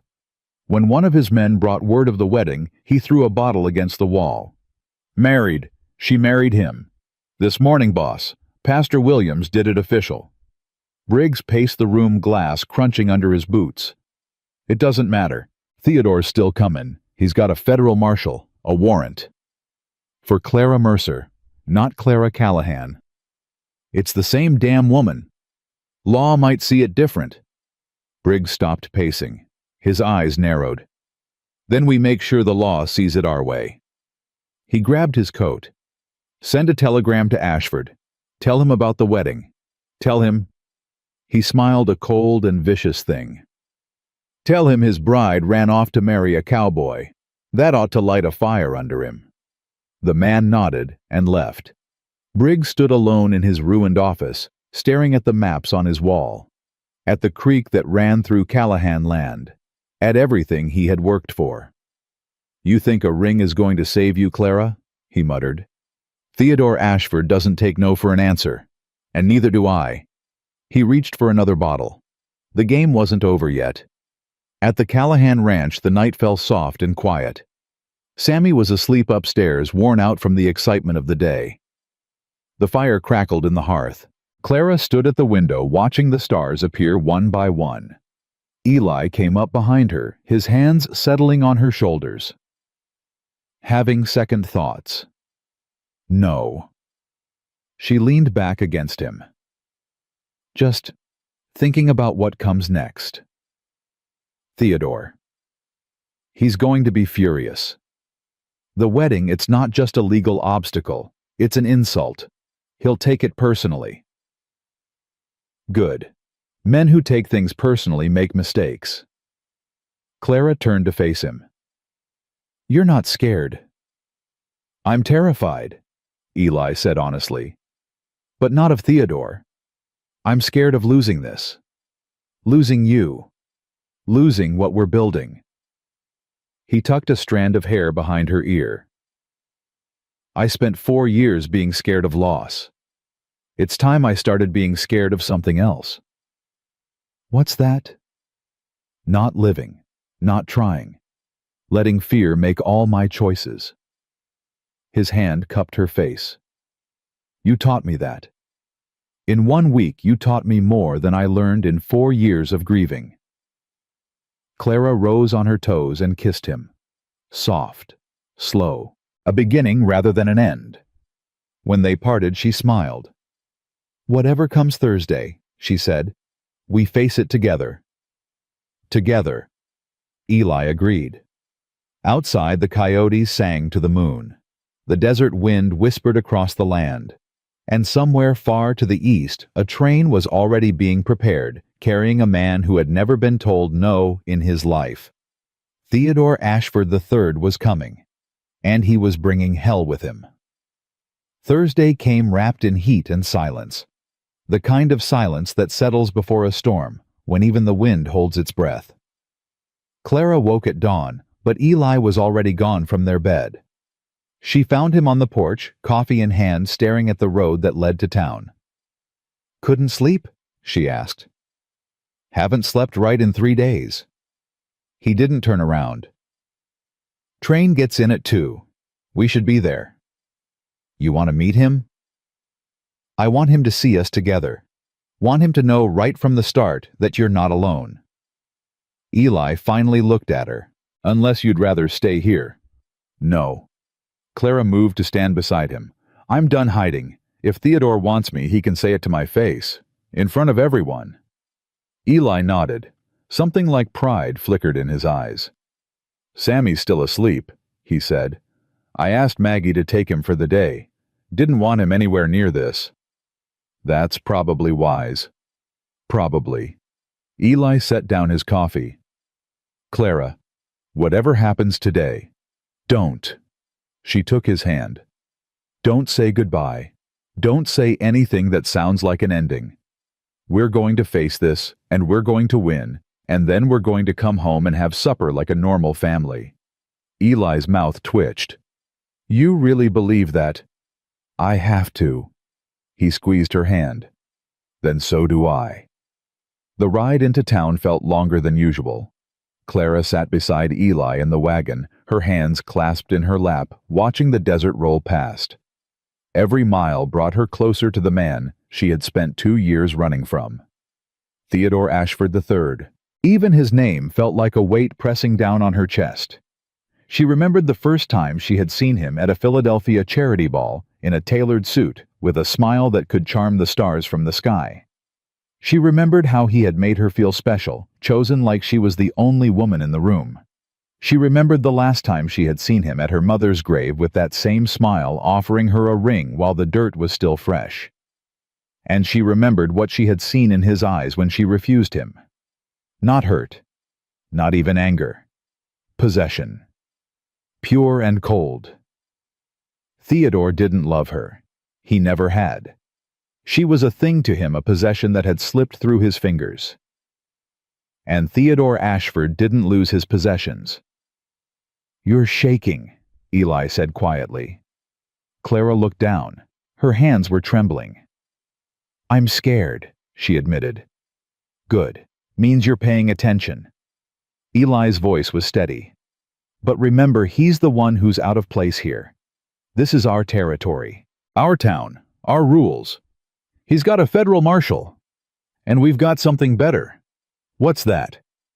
Eli nodded toward the approaching town. "That." Clara looked up and felt her breath catch. The streets of Silver Creek were lined with people. Not just Maggie and Ruby and the saloon women, everyone. Miners and ranch hands and shopkeepers. Mothers with babies on their hips. Old men leaning on canes. Even the children had come watching with wide eyes from porches and storefronts. And as Eli's wagon rolled down Main Street, they began to move. Falling in behind. Walking toward the train station as one. Clara's eyes filled with tears. "I don't understand." "Word got out about why Theodore's coming. About what he did to your family." Eli helped her down from the wagon. "Turns out folks don't take kindly to rich men from back east who destroy innocent people and then come hunting for the survivors. But they barely know me." "They know enough." Maggie appeared at her side, shotgun resting on her shoulder. "You stood up for Eli. You protected his boy. You faced down Briggs when any sane woman would have run." She smiled grimly. "That makes you one of us." The crowd continued to grow as they approached the station. Clara saw Ruby near the front, Pastor Williams beside her. The sheriff, the real sheriff, finally arrived from Tucson, stood near the platform, his badge catching the sun. And then she heard it. The train whistle. Distant but unmistakable. Her heart slammed against her ribs. Eli's hand found hers and held tight. "Remember," he said, "you're not Clara Mercer anymore. You're Clara Callahan, my wife. And no one, not Theodore Ashford, not a federal marshal, not God himself, is taking you from me." The train appeared on the horizon, a dark shape growing larger, trailing smoke like a dragon's breath. The whistle screamed again, closer now. Clara watched it come, her past hurtling toward her at 60 miles an hour. She didn't run. The train screeched to a stop in a cloud of steam and noise. For a long moment, nothing happened. The crowd waited. Clara waited. Then the door of the first-class car opened. Theodore Ashford III stepped onto the platform. He looked exactly as she remembered. Tall, immaculately dressed golden hair swept back from a face that belonged on a Roman coin. His suit was worth more than most people in Silver Creek earned in a year. His shoes had never known dust. He scanned the crowd with mild disdain, the way a man might regard insects. Then his eyes found Clara, and he smiled. "My dear," his voice carried across the platform, smooth as silk and twice as cold. "You've led me on quite a chase." Clara didn't answer. She felt Eli tense beside her. A second man descended from the train, older, harder, with a federal marshal's star pinned to his coat. He looked uncomfortable, out of place among the weathered faces of the West. "I'm looking for Clara Mercer," the marshal said, his voice carrying with practiced authority. "I have a warrant for her arrest issued by a federal judge in Philadelphia." "There's no one here by that name," Eli said. Theodore's smile flickered. "Don't play games, cowboy. I can see her standing right next to you." "You can see Clara Callahan, my wife." Eli stepped forward. "We were married 3 days ago. Pastor Williams performed the ceremony. Maggie O'Brien was the witness. It's all official and legal." The marshal frowned. "Married. That's right." Theodore's face went still. The charm vanished, replaced by something reptilian. "That's not possible. She was engaged to me." "Engagements ain't marriages," Eli said. "And she broke that engagement 2 years ago. She's free to marry whoever she chooses." "She's a criminal. The warrant is for Clara Mercer. Show me where it says Clara Callahan." The marshal pulled a document from his coat and examined it. His frown deepened. "He's right," he said to Theodore. "The warrant specifies Clara Mercer. If she's legally married under a different name, then issue a new warrant," Theodore snapped. "She's the same woman. Changing her name doesn't change what she did." "And what exactly did she do?" The voice came from behind Clara. She turned to see Sheriff Marcus Webb stepping forward, his hand resting on his pistol. "I'd like to hear the charges." Theodore's jaw tightened. "That's a matter for the federal courts. This is my territory. Any arrest that happens here goes through me." The sheriff crossed his arms. "So I'll ask again. What are the charges? Theft, fraud, conspiracy.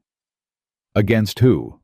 "The Ashford Banking Company. She stole documents, sensitive financial records." "Is that so?" Sheriff Webb looked at Clara. "Ma'am, you want to respond to that?" Clara stepped forward. Her voice was steady, steadier than she felt. "The documents I took are evidence of crimes committed by the Ashford family. Embezzlement, fraud, bribery of public officials. My father discovered the truth, and they destroyed him for it. They forged evidence to have him convicted. He died in prison before sentencing." She paused. "Everything I took proves what they did. That's why Theodore is so desperate to get me back. Not because I'm a criminal, because I'm a witness." A murmur ran through the crowd. Theodore's face flushed. "She's lying. She's a hysterical woman who can't accept—" "I have the documents," Clara continued. "Bank records, payment logs, letters between Theodore's father and the judge who convicted mine. It's all dated, signed, and verifiable." "Forgeries," Theodore spat. "She fabricated everything." "Then let a court decide." Sheriff Webb stepped between Theodore and Clara. A real court. Not one bought and paid for by Philadelphia money. The federal marshal shifted uncomfortably. I have a warrant. I'm obligated to— You're obligated to follow the law, the sheriff said.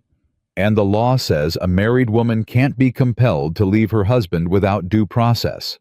If Mr. Ashford wants to pursue charges against Mrs. Callahan, he can file them here in Arizona territory. We'll have a proper hearing with a proper judge and let the evidence speak for itself. That's not acceptable, Theodore said. I demand— You're not in a position to demand anything. Eli stepped up beside the sheriff. You came here thinking you could wave your money around and everyone would fall in line. That might work in Philadelphia. It doesn't work here. Theodore's eyes went to Eli. Cold. Calculating. You're the rancher. The one who married her. That's right. Did she tell you about us? About what we were to each other? She told me everything. Everything. Theodore laughed a short, ugly sound. Did she tell you how she used to look at me? How she begged me to marry her? How she cried when I— She told me how you destroyed her family. Eli's voice was ice. She told me how you stood at her mother's grave and offered her a ring like you were doing her a favor. She told me how you tried to ruin her when she refused you. He stepped closer to Theodore, close enough to see the sweat beading on the other man's forehead. She told me what you really are, and I married her anyway, because she's worth 10 of you. Theodore's composure cracked. For just a moment, the mask slipped, and Clara saw what was underneath. Rage. Pure, uncontrolled rage. You don't know what you've done, Theodore hissed. You think this is over? You think marrying her protects you? I'll destroy you. I'll take your land, your ranch, everything you have. I'll make sure you spend the rest of your life. That's enough. Sheriff Webb's hand closed on Theodore's arm. You're making threats in front of witnesses. That's a crime in this territory. Let go of me. Do you know who I am? I know exactly who you are, and I'm telling you you've got no power here. Whatever strings you pull back east, they don't reach this far. The sheriff released him. You've got two choices. File your charges through proper channels and wait for a hearing like everyone else. Or get back on that train and go home. Theodore looked around at the crowd, at the hard faces, the crossed arms, the hands resting on weapons.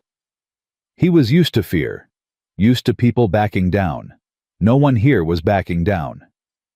This isn't over, he said, his voice low and venomous. You hear me, Clara? This will never be over. I'll find a way. I always do. No. Clara stepped forward, Eli beside her. You won't. Because I'm not running anymore.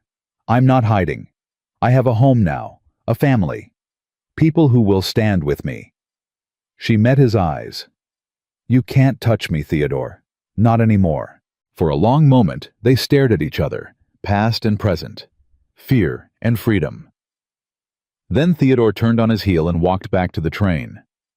The marshal hesitated. I still have a warrant. Take it up with the courts, Sheriff Webb said. Mrs. Callahan isn't going anywhere. The marshal looked at Theodore, then at the crowd, then at the sheriff. Something in his face shifted resignation, maybe. Or relief. I'll need to file a report. Consult with my superiors. You do that. Train leaves in 20 minutes. The marshal nodded and followed Theodore back to the platform. Clara watched them go. Her legs were shaking. Her heart was still pounding. But she was standing. She was free. Eli's arm came around her shoulders. You okay? I don't know. She laughed, a shaky sound, half sob. Ask me again in an hour. The crowd began to disperse, but not before dozens of hands reached out to touch Clara's arm, pat her shoulder, offer words of support. Minors she had never spoken to, women she had only seen from a distance, children who didn't understand what had happened but knew something important had. Maggie appeared at her elbow. Well, that was something. I couldn't have done it without you. Without any of you. You did the hard part yourself, honey. We just showed up to watch. Maggie squeezed her hand. Now go home. Rest. You've earned it. Clara nodded, but she didn't move. She watched the train waiting. 20 minutes later, the whistle sounded. The engine roared to life. And slowly, agonizingly slowly, the train began to pull away from the station. Clara saw Theodore at the window of the first-class car. His face was a mask of fury. She raised her hand and waved. The train disappeared around the bend, and Theodore Ashford III disappeared with it. Clara let out a breath she felt like she had been holding for 2 years. "It's over," she whispered. Not quite. Eli turned her to face him. "Briggs is still out of there, and Theodore might be gone, but he's not beaten. Men like that don't give up easy." "I know. There'll be more fights, more trouble, more days when you wonder if any of this was worth it." Clara reached up and touched his face. "It's already worth it." Eli's expression softened. He pulled her close, wrapping his arms around her in full view of whoever was still watching. "Let's go home," he said. The word had never sounded sweeter. They found Sammy waiting on the porch when they arrived at the ranch. He had escaped from Maggie's supervision. Somehow Clara suspected Ruby's help and was practically vibrating with anxiety. What happened? Is the bad man gone? Did Papa punch him? Did you punch him? Maggie said. I couldn't come, but I wanted to come and... Eli scooped him up before he could finish. The bad man is gone. No one got punched, and you young man were supposed to stay with Maggie. I know, but I was worried. Sammy looked at Clara with those big brown eyes. Are you okay, Mama? Mama. He had called her Mama. Clara's throat closed up. She couldn't speak. She could only reach out and stroke his hair while tears ran down her face. She's okay, Eli said softly. We're all okay. Sammy wriggled out of his father's arms and threw himself at Clara. She caught him, held him close, breathed in the little boy smell of dirt and sunshine and innocence. I'm glad you didn't leave, he said into her shoulder. I was scared you might leave. I'm never leaving, Clara whispered. Never, ever, ever.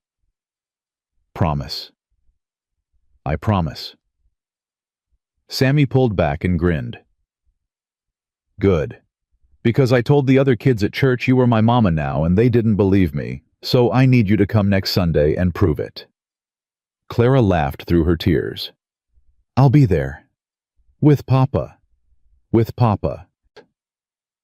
Eli put his arms around them both, and for a moment the three of them stood together on the porch, wrapped in each other, wrapped in the afternoon sun. A family. Broken pieces found and fitted together. Home. But even as Clara closed her eyes and let herself feel safe, a shadow passed across the sun. She looked up instinctively, searching for the source. Nothing. Just clouds. Just the endless Arizona sky. Still, something cold touched her heart. A whisper of warning she couldn't quite name. Theodore was gone. But he had been right about one thing. It wasn't over. Not really. Men like him didn't accept defeat. They retreated, regrouped, found new angles of attack, and Briggs was still out there. Wounded and angry, his empire crumbling, looking for someone to blame. Clara held her new family tighter. Whatever was coming, she would face it. Not as Clara Mercer, runaway and victim. As Clara Callahan. Wife, mother, survivor, and God help anyone who tried to take this from her. That night, after Sammy was asleep, Clara sat with Eli on the porch. The stars were out thick and bright in a way Philadelphia had never allowed. Crickets sang in the darkness. The air smelled of sage and dust and possibility. I keep waiting, Clara said quietly. For what? I don't know. The other shoe to drop, something to go wrong. She shook her head. I'm not used to things working out. Eli took her hand.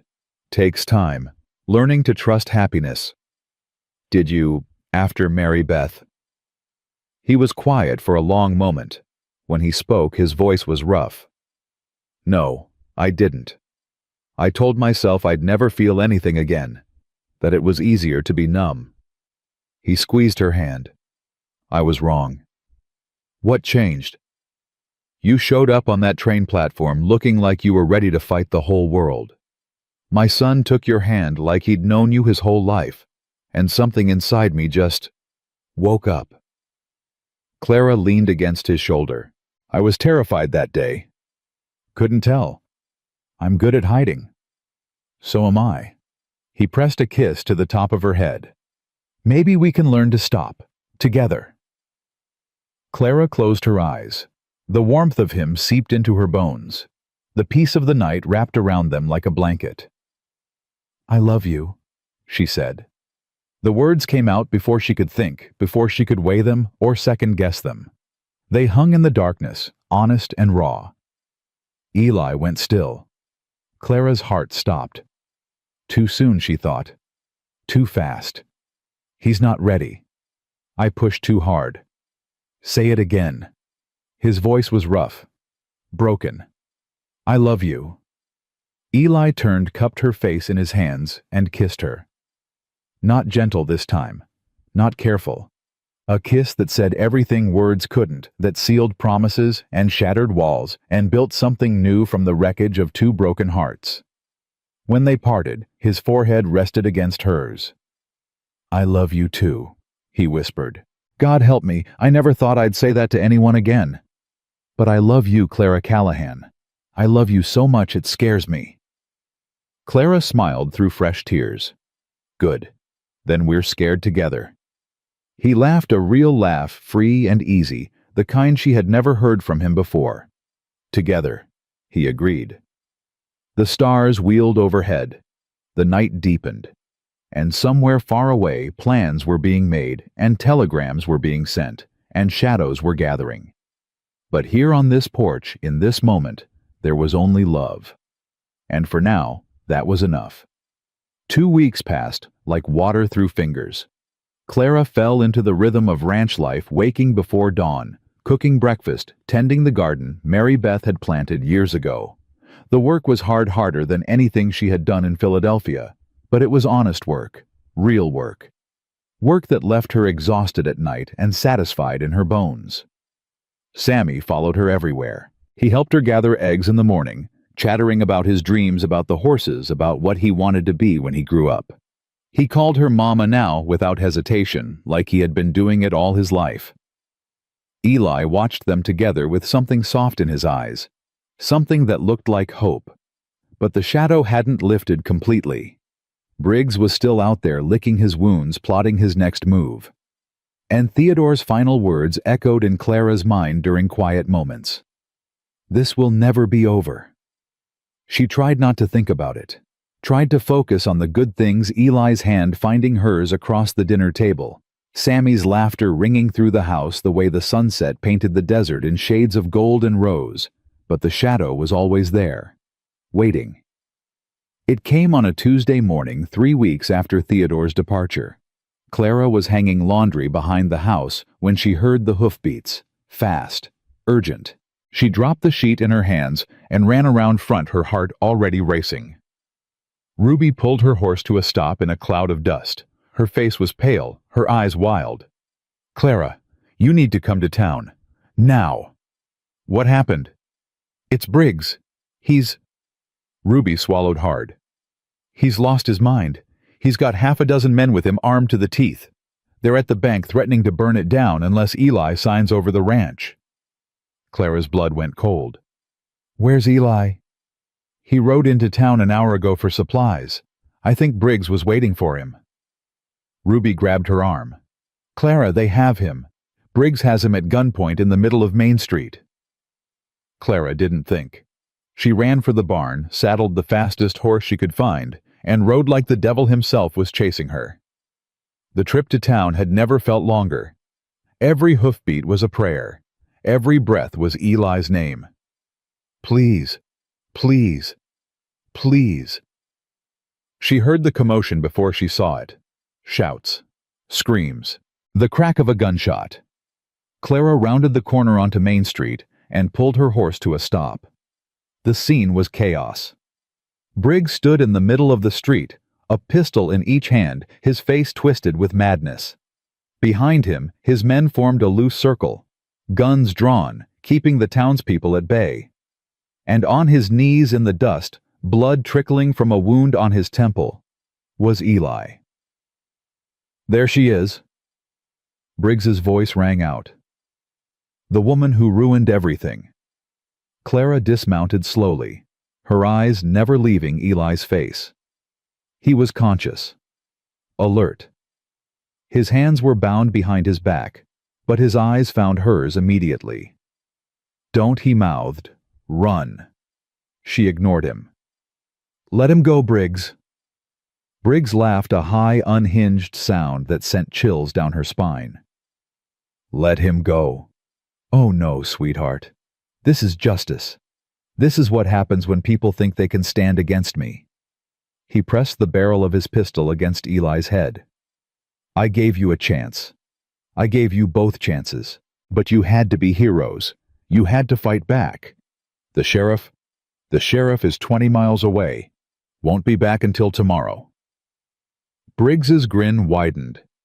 "I planned this, Clara. Planned it down to the last detail. By the time anyone who matters shows up, I'll be long gone. And so will anyone who stood against me." Clara's mind raced. She could see Maggie at the edge of the crowd, her shotgun lowered but ready. Ruby was circling around the back, trying to get a better angle. The townspeople were frozen, afraid to move, afraid to breathe. She needed to buy time. "What do you want?" she asked, taking a step forward. "Stop right there." Briggs cocked the pistol. "What do I want? I want what I've always wanted. Callahan's land, his water rights, his ranch." He paused. "And I want you to watch while I take them." "I'll sign whatever you want. Just let him go." "Clara, no." Eli's voice was cut off by Briggs's boot connecting with his ribs. "Shut up." Briggs turned back to Clara. "You'll sign, you think I'm stupid. You'll sign and then you'll claim it was under duress and the whole thing gets thrown out." He shook his head. "No. This ends today. One way or another." "Then tell me what you want." Briggs studied her for a long moment. Something shifted in his eyes, the madness giving way briefly to cold calculation. "I want you gone. Both of you. I want you to pack up and leave Arizona. Tonight. Take the brat with you. Go back east, go to California, go to hell for all I care. But get out of my territory. And if we don't—" Briggs pressed the pistol harder against Eli's temple. "Then I kill him, right here, right now, and I take what's mine anyway." Clara's heart was pounding so hard she could feel it in her throat. She looked at Eli, at the man who had given her a home, a family, a reason to stop running. The man who had stood beside her against Theodore, against Briggs, against the whole world. The man she loved. "Okay," she said. "Clara, okay. We'll go, tonight. Just let him go." Briggs smiled. "Now that's more like it.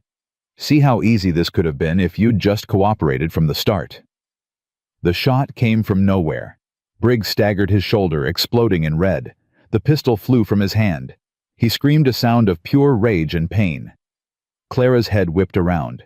Maggie stood 10 feet away, her shotgun smoking her face like granite. "That was a warning," Maggie said. "The next one goes in your chest." Everything happened at once. Briggs's men hesitated just for a second, and in that second, the townspeople moved. Ruby tackled one of them from behind. Pastor William swung a shovel at another. Miners and ranch hands and shopkeepers surged forward, years of fear and resentment erupting in a wave of violence. Clara ran to Eli, pulling at the ropes binding his wrists. "Are you okay, Eli? Are you?" "I'm fine." He pulled free and grabbed her, crushing her against his chest. "I'm fine. You shouldn't have come. You should have run." "I'm done running." The fight was over in minutes. Briggs's men, outnumbered and outfought, surrendered one by one. Briggs himself lay in the dust, clutching his wounded shoulder, cursing and screaming threats that no one listened to anymore. Sheriff Webb arrived that evening. Someone had ridden hard to fetch him at Clara's shouted orders. He surveyed the scene with grim satisfaction. "Harlan Briggs," he said, standing over the wounded man. "You're under arrest for attempted murder assault, making terroristic threats, and about a dozen other things I'll think of on the way to Tucson." "You can't do this to me," Briggs snarled. "I own this town. I own." "You don't own anything anymore." The sheriff gestured to his deputies. "Get him out of here." They dragged Briggs away. The last Clara saw of him, he was being loaded into a prison wagon, his face a mask of impotent fury. He would spend the rest of his life in a federal prison. She never saw him again. The days after Briggs's arrest blurred together in a haze of relief and exhaustion. Clara slept for 16 hours straight, woke up starving, ate everything Eli put in front of her, and slept again. When she finally surfaced, the world seemed different. Lighter. Like a weight she hadn't even known she was carrying had finally lifted. "You look better," Eli said when she came downstairs. "I feel better." Clara sat at the kitchen table accepting the coffee he handed her. "Is it really over?" "Briggs is gone. His men scattered, his empires being divided up by the banks he owed money to." Eli sat across from her. "And I got a telegram this morning." Clara's heart skipped. "From who?" "Philadelphia. From a lawyer representing something called the Ashford Banking Company." The name hit her like a physical blow. What did they want? Eli pulled a paper from his pocket and slid it across the table. "See for yourself." Clara read it with trembling hands to Mrs. Clara Callahan, née Mercer. "This letter is to inform you that all charges against you have been officially dropped. Theodore Ashford III has resigned from his position within the Ashford Banking Company and departed for Europe, where he intends to remain indefinitely. Additionally, the evidence you possessed regarding financial irregularities has been turned over to federal investigators. Several members of the Ashford family are expected to face criminal charges. Your father's conviction has been posthumously overturned and his name has been officially cleared. On behalf of the board, we extend our sincere apologies for any distress caused by previous legal actions. We wish you well in your new life. Regards, Harrison Burke Escrow." Clara read it twice, 3 times. Her vision blurred with tears. "My father," she whispered. "They cleared his name." Eli's hand covered hers. "It's over, Clara. All of it. He's gone. Theodore's really gone. Running with his tail between his legs. Apparently, when those documents you kept went public, his family decided he was more of a liability than an asset. They shipped him off to avoid the scandal." Clara laughed a broken sound half-sob. "He spent 2 years hunting me, and in the end, I destroyed him without even trying." "You survived," Eli said. "You kept the evidence. You refused to give up. That's what destroyed him." Clara looked at the telegram again, at the words that meant her nightmare was finally over. "Your father's conviction has been posthumously overturned. Papa." She thought of him in that prison cell, thought of the despair that must have consumed him, the hopelessness, the knowledge that no one would ever know the truth. "He knows," she said softly. "Wherever he is, he knows." Eli squeezed her hand. "Yeah, he does." They sat in silence for a long moment. The morning sun streamed through the windows. Somewhere outside, Sammy was laughing, chasing chickens through the yard. "What do we do now?" Clara asked. Eli smiled that rare full smile she had come to treasure. "We live. We raise our boy. We build something good. That's simple. That's simple." He stood and pulled her to her feet. "Come on. Sammy's been asking about you all morning. He wants to show you the fort he built in the barn." Clara let him lead her outside. The sun was warm on her face. The air smelled of sage and dust and home. Home.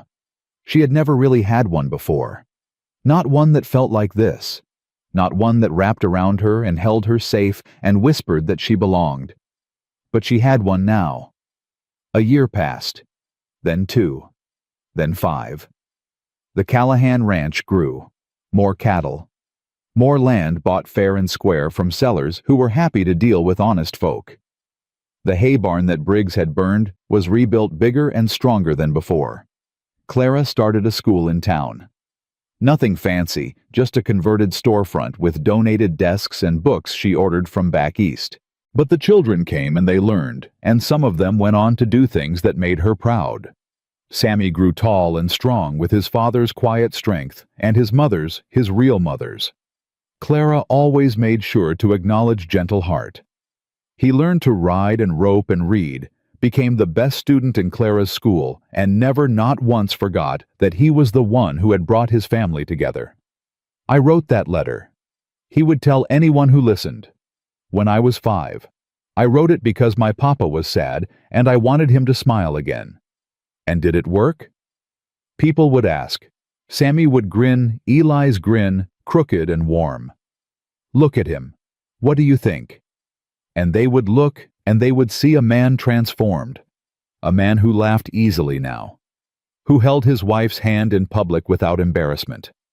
Who coached his son in baseball and built his daughter a dollhouse. And yes, daughter. Elizabeth Mary Callahan was born on a spring morning 3 years after Clara arrived in Silver Creek. She had her mother's gray-blue eyes and her father's dark hair and a cry that could wake the dead. Clara held her for the first time and wept. "What's wrong?" Eli asked, panic in his voice. "Is something wrong with her?" "No, nothing's wrong." Clara looked up at him through her tears. "Everything's perfect. I never thought I'd have this." Eli sat beside her on the bed, his arm around her shoulders, looking down at the tiny face of their daughter. "Neither did I," he admitted. "After Mary Beth, I thought that part of my life was over, that I'd used up all my happiness. And now," he kissed her forehead, "now I know there's no limit. Not when it comes to love." Sammy burst into the room a moment later, unable to wait any longer. "Is that her? Is that my sister? She's so small. Can I hold her? Why is she crying? Is she hungry? I can get her food. What do babies eat?" Clara laughed and made room for him on the bed. "Come here, sit down. You can hold her, but you have to be very gentle." Sammy climbed up, his face solemn with the weight of responsibility. Clara placed Elizabeth in his arms, showing him how to support her head. "She's looking at me," he whispered. "Mama, she's looking at me. She knows her big brother. I'll protect her." Sammy's voice was fierce. "I'll always protect her. Nobody's ever gonna hurt her, I promise." Eli's hand found Clara's. They watched their children together, the boy who had started everything and the girl who was proof that everything had worked out. "You did this," Eli said softly. "We did this." "No, you." He turned her face toward him. "You stepped off that train when any sane woman would have gotten right back on. You stayed when everyone told you to run. You fought for us. For this." He gestured at the room at Sammy, at Elizabeth, at the home they had built. "None of this exists without you." Clara kissed him, soft and slow, the way they had learned to kiss over years of practice. "I love you," she said. "I love you too." Eli smiled. Now and always. The years continued to pass. Elizabeth grew into a spirited girl with her mother's stubbornness and her father's sense of justice. Sammy became a man, tall, capable, with a spread of his own just over the ridge. He married a schoolteacher from back east, a woman who reminded Clara in many ways of herself, strong and determined, and unafraid to start over. "I learned it from watching you and Papa," Sammy told her at his wedding. "How to love someone, how to build a life." Clara had cried, of course. Happy tears this time. She seemed to cry a lot these days, but only from joy. Silver Creek grew too.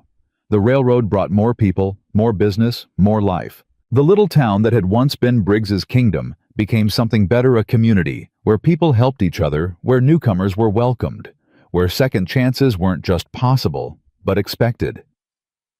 Clara's school became a real schoolhouse, then a proper academy. Children came from 3 counties to learn there. Some of them grew up to be doctors, lawyers, teachers themselves. One of them became a governor. "You changed this place," Maggie said one evening, sitting on Clara's porch, watching the sunset. They were both old women now, gray-haired and wrinkled, but their friendship had never faded. "We all did." "No, you were the spark. The rest of us were just kindling, waiting for someone to light us up." Maggie patted her hand. "You remember when you first got here, scared and alone and pretending you weren't?" "I remember." "Look at you now.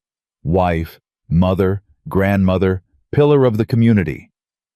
Maggie chuckled. "That scared woman on the train platform would never believe it." Clara looked out at the land spread before her. The land she and Eli had built on, fought for, loved on. The land where her children had grown up and her grandchildren were growing up now. "Sometimes I still don't believe it," she admitted. "Sometimes I wake up in the morning and think it must be a dream, that I'll open my eyes and be back in that boarding house in Philadelphia, alone and hopeless." "And then what?" "And then Eli rolls over and mumbles something about coffee, and I hear the kids downstairs arguing about whose turn it is to gather eggs, and I remember." Clara smiled. "I remember that it's all real, that I made it, that I'm home." Maggie squeezed her hand. "That's all any of us can ask for, honey. A place to belong, people who love us, the chance to build something that matters." "Was it worth it?" "Everything we went through." Maggie considered the question. "You tell me, was it worth leaving Philadelphia? Worth crossing a continent on a stranger's letter? Worth fighting Briggs and Theodore and everyone who tried to stop you?" Clara thought about it. Really thought about it. She thought about the fear, the pain, the nights when giving up had seemed like the only option. She thought about Eli's first real smile, Sammy's arms around her neck. Elizabeth's first word, "Mama," spoken with perfect clarity at 9 months old, like she'd been practicing in secret. She thought about this porch, this sunset, this life. "Yes," she said, "every moment, every struggle, every tear." She looked at Maggie. "I'd do it all again, in a heartbeat." "Then that's your answer." They sat together until the stars came out, 2 old friends at the end of a long journey, grateful for everything they had found along the way. Clara died on a warm autumn evening, 52 years after she arrived in Silver Creek. She was 91 years old, surrounded by children and grandchildren and great-grandchildren. Eli's hand in hers, even though he had passed 3 years before. Her last words were, "I'm coming, my love. Wait for me." They buried her beside him on the hill behind the ranch where Mary Beth and the baby who never lived were also laid to rest. 4 graves in a row overlooking the land they had all loved. Sammy, gray-haired and bent, but still strong, spoke at the funeral. "My mother came to Silver Creek when I was 5 years old," he said, his voice carrying across the crowd. "I was the one who sent for her, wrote a letter, put it in the mail, and prayed harder than I'd ever prayed for anything." He paused, looking at the grave. She could have turned around, could have gotten back on that train and found somewhere easier, somewhere safer, somewhere that didn't ask so much of her. But she didn't. She stayed. She fought. She loved. His voice cracked, but he continued. "She taught me that family isn't about blood. It's about choice. It's about showing up day after day, even when it's hard. Especially when it's hard." He smiled through his tears. "She chose us. A broken rancher and his sad little boy. She chose us, and she made us whole."